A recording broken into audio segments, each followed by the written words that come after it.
do for you? Someone's kidnapped my wife. You should be talking to the FBI.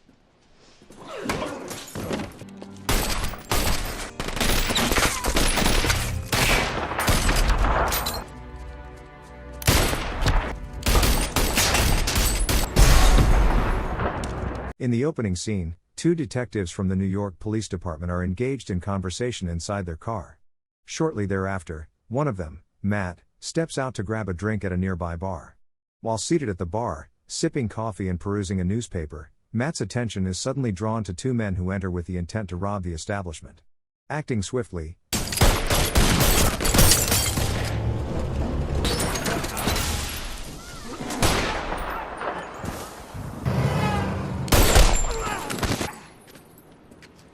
he pursues the criminals and successfully apprehends them.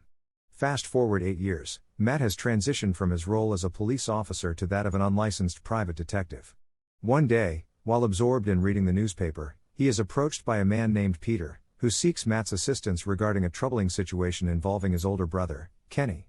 When Matt inquires about the nature of the problem, Peter suggests that it would be more appropriate for Kenny to explain it directly. They soon arrive at Kenny's house, where Peter remains outside while Matt enters to speak with Kenny.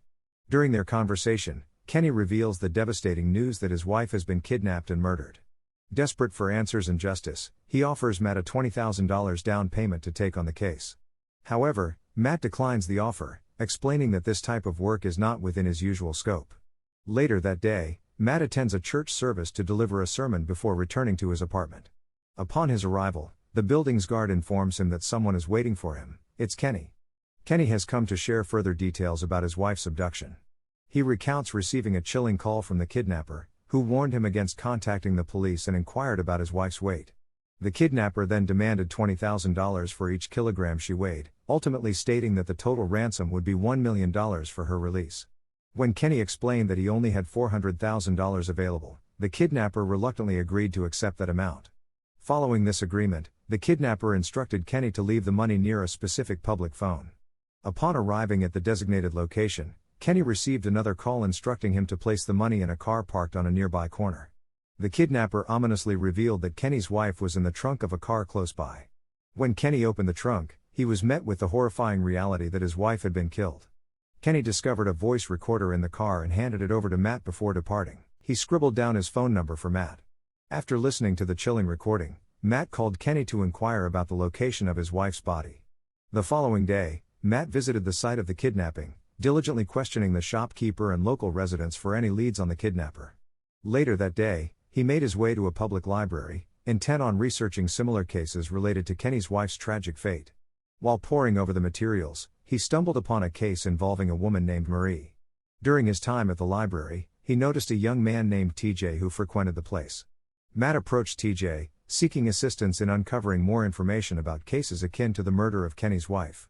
Together, they unearthed another disturbing case involving a woman named Layla Anderson, whose dismembered body had been discovered in a cemetery known as Greenwood. Grateful for TJ's help, Matt offered him $20 and suggested they grab a bite to eat. It was then that TJ deduced Matt's role as a detective and expressed his eagerness to assist further. However, Matt declined, preferring to work independently. The next day, he ventured to Greenwood Cemetery, the grim site where Layla's remains were found. There, he encountered Jonas, the cemetery caretaker, who recounted an unsettling experience of discovering a plastic bag floating in a pond. Yet, something about Jonas struck Matt as peculiar. After Jonas departed, Matt attempted to follow him but soon realized he was being tailed himself. To his surprise, it was TJ, still keen on partnering with him. Matt firmly told TJ to stop following him, but in doing so, he lost sight of Jonas.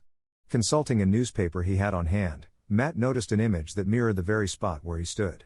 His gaze then fell upon a car parked nearby. It belonged to Layla's fiancé, Ruben. Determined to gather more information, Matt decided to enter the apartment and speak with Ruben.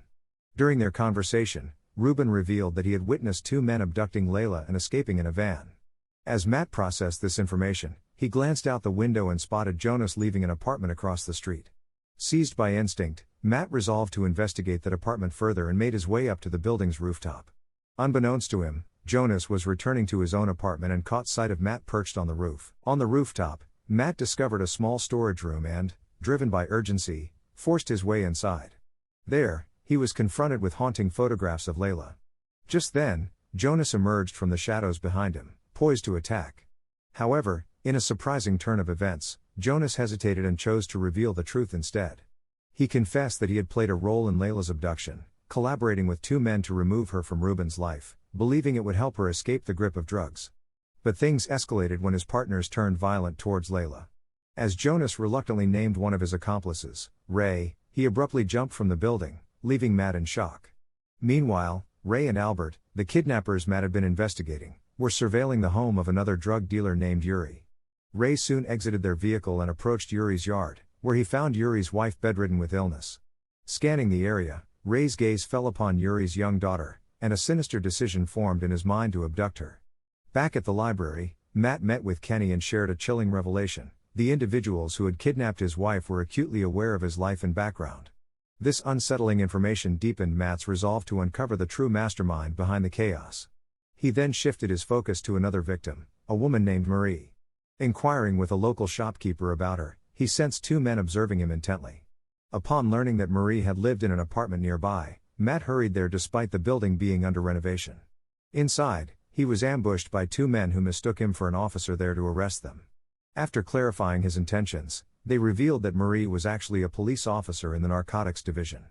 Tragically, Ray and Albert had murdered her and stolen vital evidence she possessed against drug dealers. Later that evening, Matt met up with TJ, who excitedly showed him a gun he had discovered. TJ explained how he witnessed someone fleeing and tossing a bag into a trash can. Intrigued, he retrieved it only to find the firearm inside. Concerned for his safety, Matt cautioned TJ about the dangers of possessing a gun. The following day brought trouble for TJ when two young men confronted him, demanding the bag and gun he had found. When TJ admitted he no longer had it, they brutally assaulted him. Later, Matt received a distressing message informing him that TJ was hospitalized due to the attack. Matt rushed to the hospital, his heart heavy with concern for TJ. As he sat by his friend's bedside, he found himself reflecting on the painful decision that had led him to leave his career as a police detective. 8 years ago, a fateful mistake had haunted him ever since. During a chaotic incident at a bar, he had fired his weapon in an attempt to stop a criminal, but tragically, the bullet struck and killed an innocent little girl. The weight of that guilt became unbearable, prompting him to walk away from the badge he once wore with pride. Meanwhile, at Yuri's home, his daughter Lucia was tending to her ailing mother while the nurse accompanied Yuri on errands. In that vulnerable moment, Ray and Albert seized the opportunity to abduct Lucia, plunging the family into a nightmare. The following day, as TJ was being discharged from the hospital, Matt met with Peter. It was then that Peter revealed Kenny was visiting a friend facing a similar crisis. Intrigued, they soon discovered that Kenny's friend was none other than Yuri. Upon arrival, Yuri shared the devastating news. Lucia had been taken the previous night, and he had received a chilling call from the kidnappers that morning. The tension escalated when Yuri's phone rang again. This time it was Ray demanding ransom for Lucia's safe return. In a bold move, Matt grabbed the phone and confronted Ray, threatening him with dire consequences if any harm came to Lucia. After the call ended, Matt reached out to TJ, instructing him to retrieve a box from his apartment closet. He arranged for Peter to pick up TJ and bring the box to him. Later, as they gathered at Yuri's house, Matt received another call from Ray. Determined to ensure Lucia was alive before proceeding with any ransom exchange, Matt asked Ray to confirm her well-being by naming Lucia's dog. When Ray answered correctly, relief washed over him. It meant Lucia was still alive. With urgency fueling their actions, Matt negotiated with Ray to establish a meeting place for the ransom exchange, ultimately settling on Greenwood Cemetery that evening. Shortly after, TJ arrived with the box, revealing its contents, a weapon that Matt intended to use if necessary. As they prepared for the impending confrontation, they devised a clever plan to conceal some of the ransom money with counterfeit bills, readying themselves for whatever might come next in their desperate bid to save Lucia. They decided that Peter, with his military background, would take on the role of a sniper. Shortly after, they set off for Greenwood Cemetery, adhering to their carefully devised plan. Upon arrival, Matt instructed TJ to remain in the car for safety. During the tense money exchange, Albert ordered Ray to keep a close watch on Matt while he inspected the cash inside the vehicle. As Ray and Matt stood face to face, their argument escalated over the weapon Ray was brandishing. In the midst of this standoff, Albert discovered that some of the bills were counterfeit and urgently commanded Ray to shoot Matt. But in a split second, Matt reacted faster, firing at Ray first and igniting a chaotic shootout.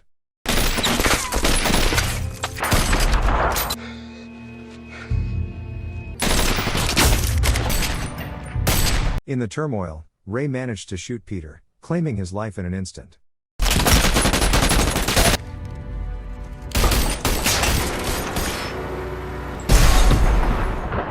When Matt returned to the car, he was struck with panic upon realizing TJ was missing.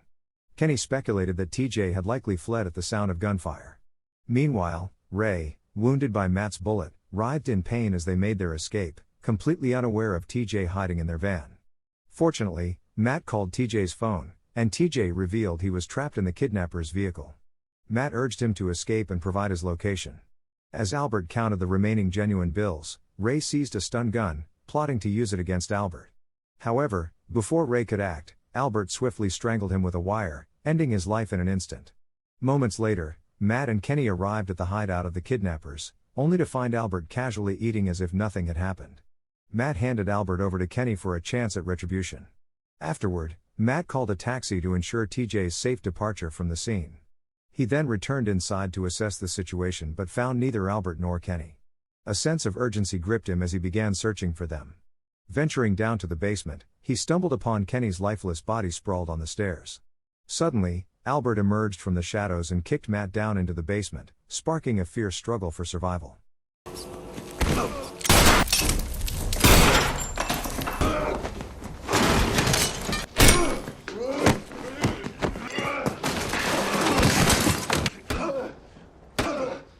As Matt fought to defend himself, Albert brandished a butcher knife, poised to strike.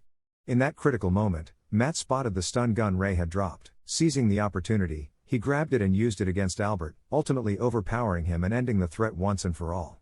Just then, sirens echoed in the distance as police began arriving at the scene. Realizing he needed to leave quickly, Matt made his way back to his apartment where TJ was anxiously waiting for him. Thank you for watching. If you are new, don't forget to subscribe for more recaps. Until next time, have a nice day.